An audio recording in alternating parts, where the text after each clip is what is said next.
Assalamualaikum warahmatullahi wabarakatuh.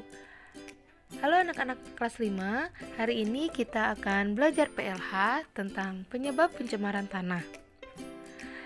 Pencemaran tanah bisa disebabkan oleh limbah domestik, limbah industri, dan limbah pertanian.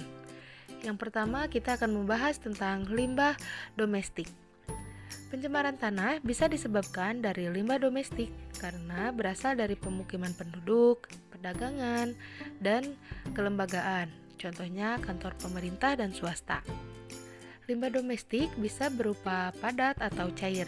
Contoh dari limbah padat dan cair yaitu dari padat bisa berbentuk anorganik atau bisa disebut dengan sampah kering.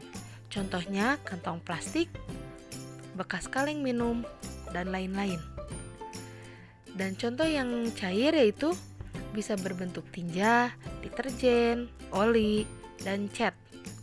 Jika meresap ke dalam tanah, akan merusak kandungan air tanah dan bisa membunuh mikroorganisme di dalam tanah. Dan yang kedua kita akan membahas tentang limbah industri. Limbah industri yang bisa disebabkan pencemaran tanah dari pabrik, industri kecil, dan industri perumahan.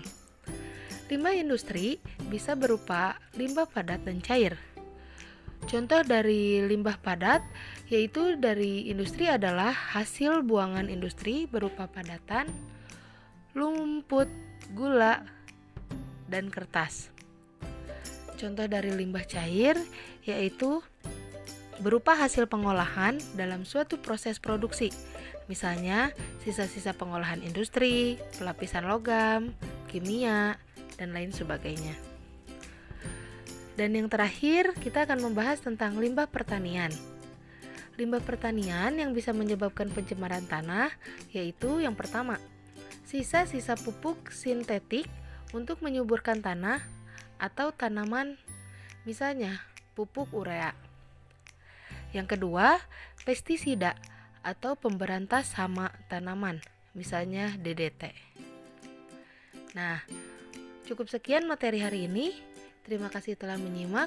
Jangan lupa kerjakan tugasnya. Wassalamualaikum warahmatullahi wabarakatuh.